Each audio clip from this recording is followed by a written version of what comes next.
So now we're at the 75th anniversary of the end of the Japanese war and the dropping of the atomic bombs. It's a moment that we should all remember the suffering and the sacrifices that we went through and all of our people had to go through to win that war, and that freedom is not free, and we should never forget that.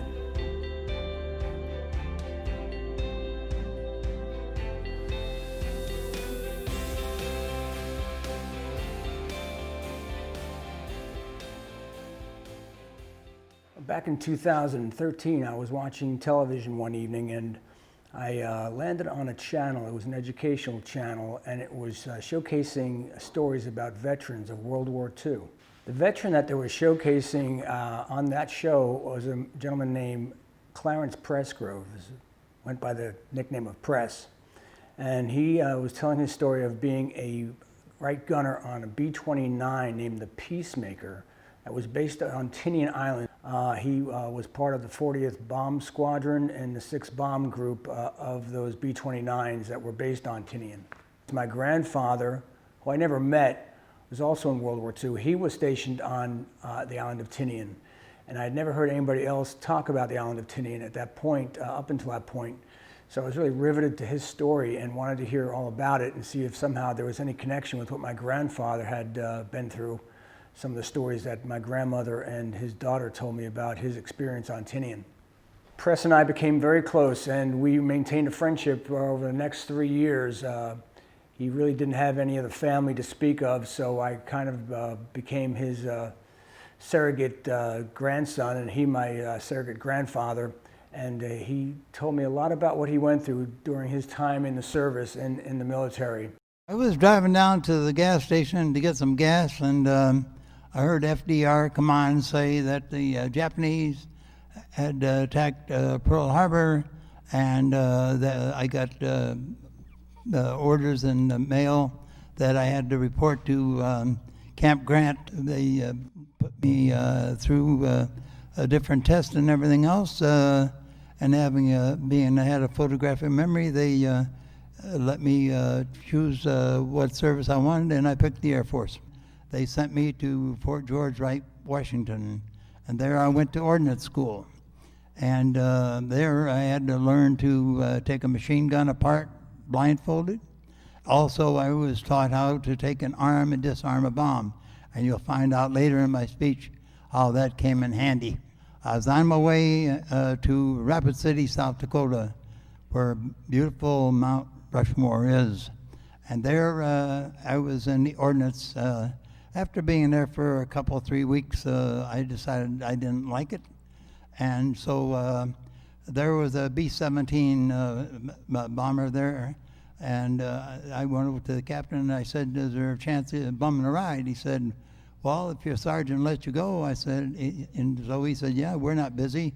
So I got in there, and we were up in the air for about 3 or 4 hours, and I had got a chance to shoot the guns and everything else. And so when I came down, I said, the ordnance is not for me. I want to fly and be a gunner. So I went to my commanding officer and I said, sir, I don't want to be in the ordnance. I want to be a gunner. So guess what? I ended up at Panama City, Florida. And there were the Tyndall Field for gunnery school. So after that came for graduation and everything else, and the officer said to all of us, you did a good job, and so now we're going to tell you where each one of you are going to go. And you, so-and-so, or you're going to be on B-17s, and you are going to be on B-24s, and you, Mr. Pressgrove, you're going to be on B-29s. So I thought, what am I getting into? What is a B-29? Nobody had ever heard of a B-29. So next thing I knew, I was on the train to Clovis, New Mexico. And I got down there, and they took me down to the line, and here's this great big monster plane that nobody had ever seen. The tail on it was 5 stories high, and you had to get a ladder to get up into it, and it was separated by a tunnel that was 35 foot long from the front to the back. So then we started flying. We were put over to our group, which mine was the crew of the Peacemaker, and I was stationed at Grand Isle, Nebraska, which was a very small town. They wanted the B-29s to be separated in small towns, so there was no possibility of the Japanese hearing anything about us. And then went over and picked out, got our new planes, and believe it or not, the pilot had to sign for them because they were the most expensive plane in the world, $550,000. And the pilot says, "What am I signing for?" He said, "Well, you have to sign for it. That's the rule." So anyway, we got the plane and we named it the Peacemaker. And so a few days later, they said, "You're going to Sacramento, California." So we went to Sacramento, California, and boy, did they feed us there. Man, they gave us anything we wanted for breakfast, anything for lunch, and anything for dinner. So they were fattening us up, I guess, for the kill. So after we were there for about a period of 5 days, and we just went to sleep, and about 10 o'clock, here comes one of the Marines with a flashlight. He says, "Get up," he says, "it's time to go."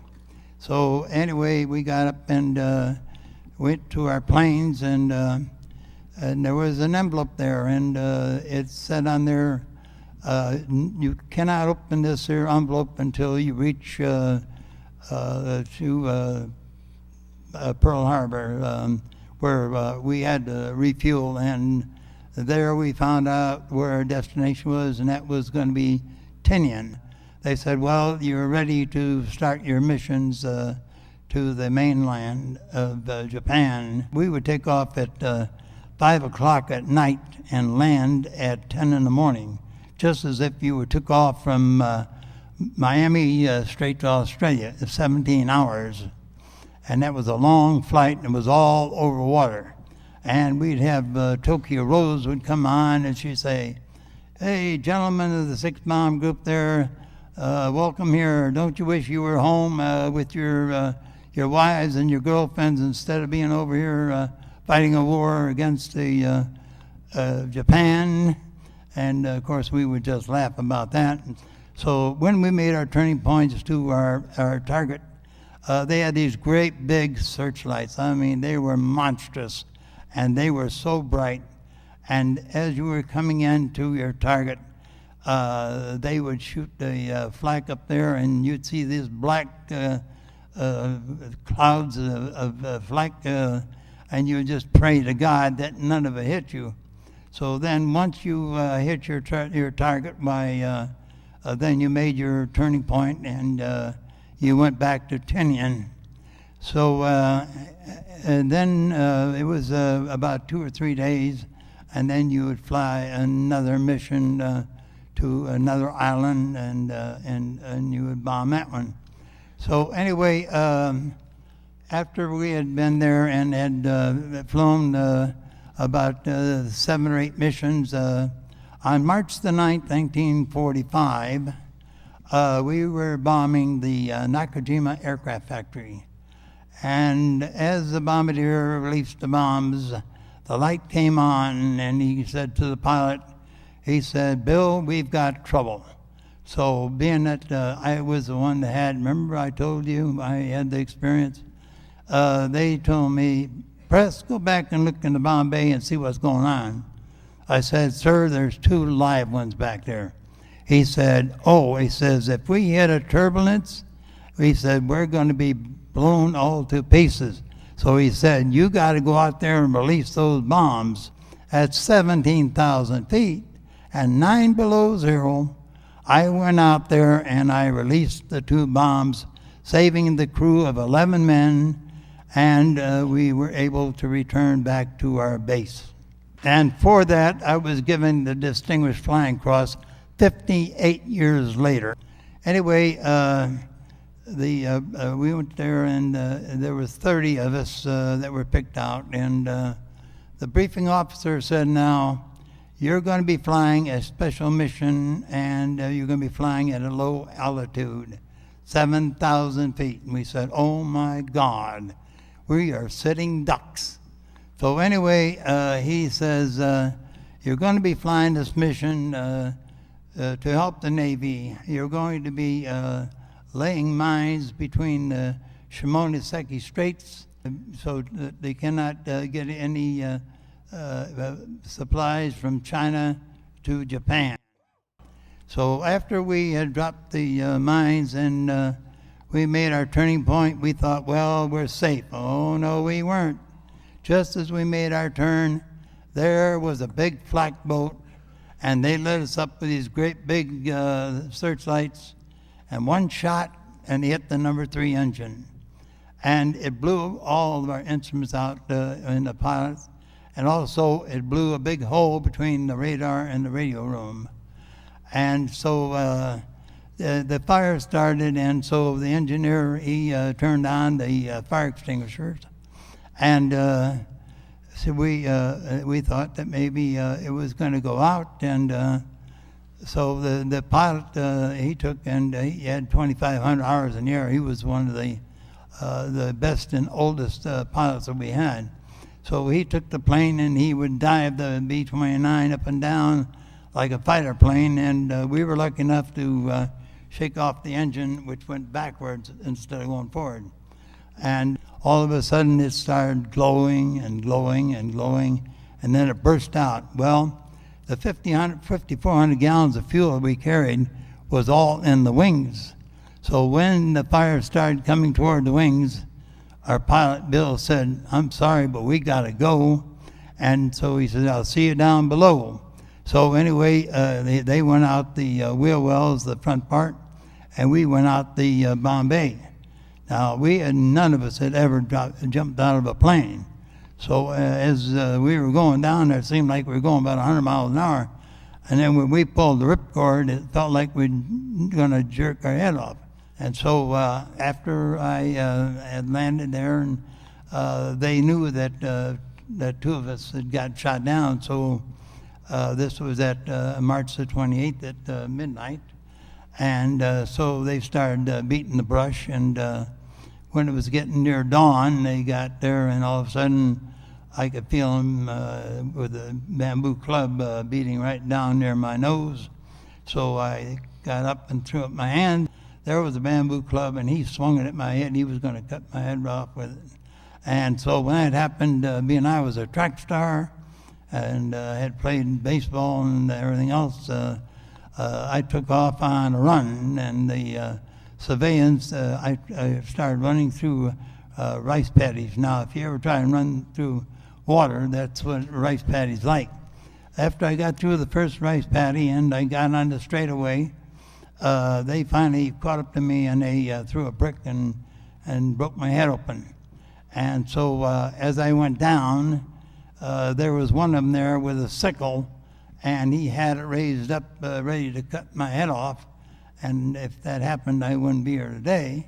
But fortunately, the military had got there, thank God, and it stopped the guy from going through with the situation. So after that, there I was put on a stake truck. So we would go chugging along, and the civilians, they'd run alongside, and they would jab these bamboo clubs in and hit me in the ribs, and I'm telling you, it really hurt, but I wouldn't give them the satisfaction of yelling or anything else. So as they went around and picked up the rest of my crew, then they took us to a place to be interrogated.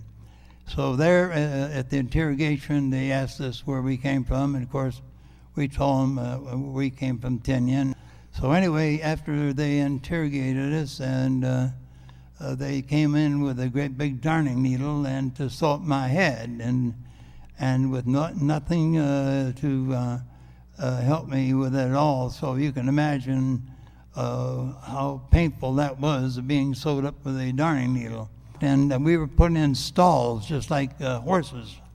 And there we were there, and again, each one of us was brought upstairs where there was 3 officers and guards, and again they asked us what missions we were on, and if they didn't like the story we told them, why the guards would take their swords and whack us on the head or any part of our body. And they did this with each one of our crew.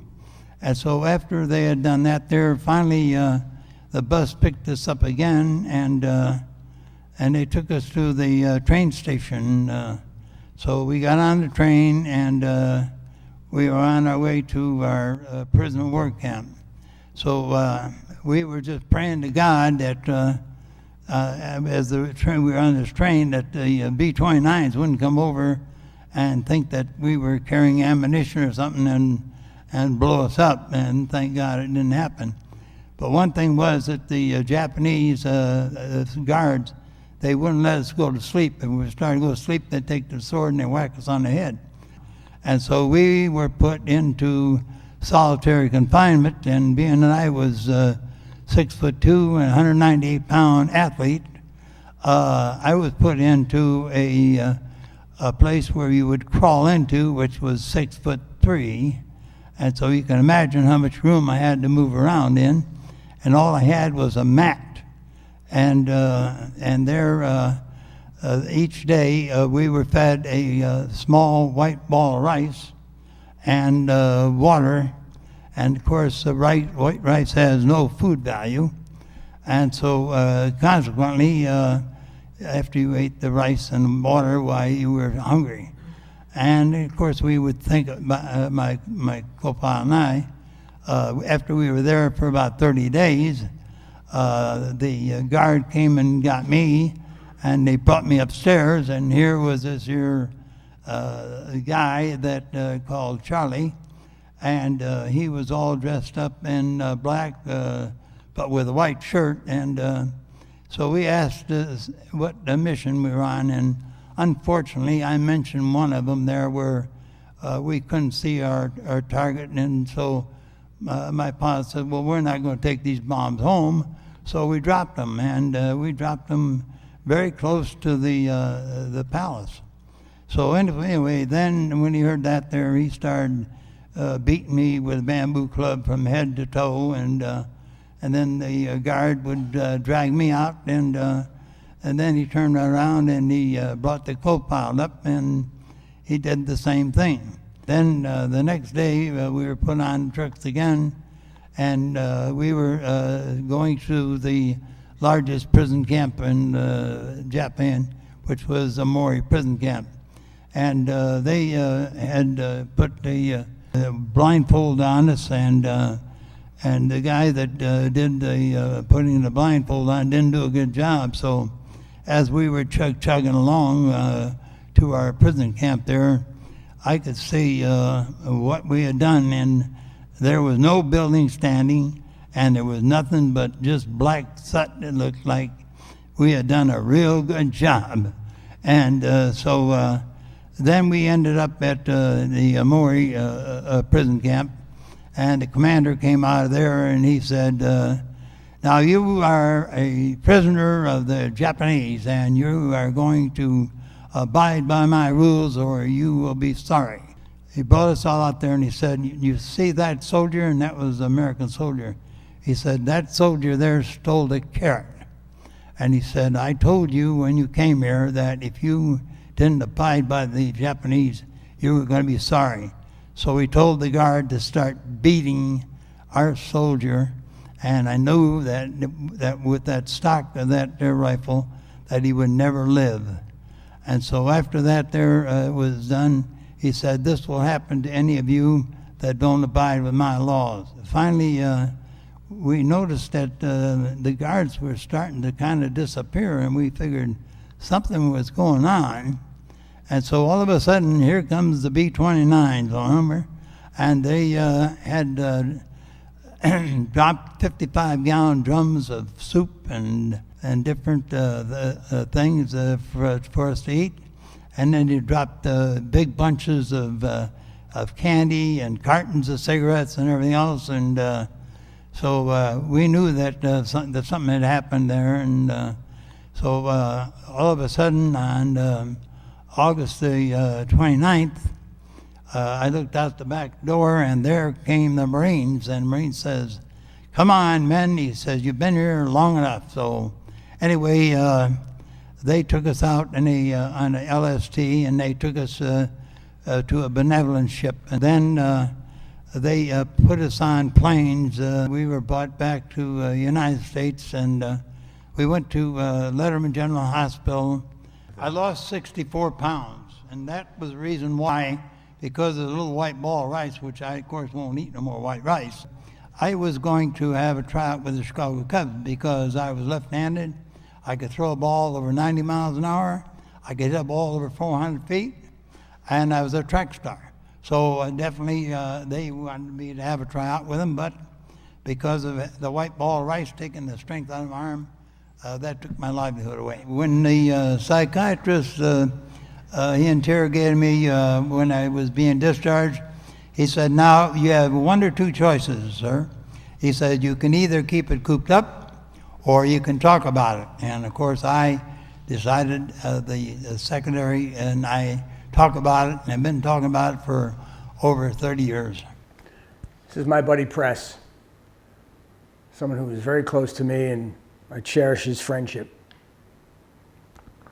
He wanted me to have his wings and some of his other medals that he had, so someone would keep them for him and remember him. He told me a lot about what he went through after being shot down, and how horrible and how much pain and suffering he went through. And he actually wrote a letter to the pilot of the Enola Gay, General Tibbets. So in his letter he says, "So I'm forever grateful for you and the President Truman for having the guts to drop the bomb. The commander of the prison camp where we were was a graduate of the University of Michigan, and he told me he was a very brilliant man. About 3 weeks before you dropped the atomic bomb, General, he had one of the guards bring me up to his office, and he had a large map spread out on the desk and asked me if the Americans landed on Japanese soil, where would they land? I told him, 'Sir, there is no way for me to know. The only ones that would know would be the generals and the President of the United States.' He said if the Americans land on Japanese soil, that we would fight to the end. But before we do that, we have orders to cut off each POW's head or by any other means as ordered to the commanding general. How would you like to know that this is your fate at the age of 20 years old? So I want to thank you once again for saving our lives and doing what you had to do during those missions." My buddy Press passed away. I felt fortunate that I was able to be at his hospital bedside and tell him goodbye and that I loved him and thanked him for his friendship and his service. I know, and I remember my buddy Press saying that freedom is not free, and of course the sacrifices that he made and so many others, the ultimate sacrifice for us to come out of that war and finish it. We should all remember and keep in our hearts that sacrifice, and that freedom is not free.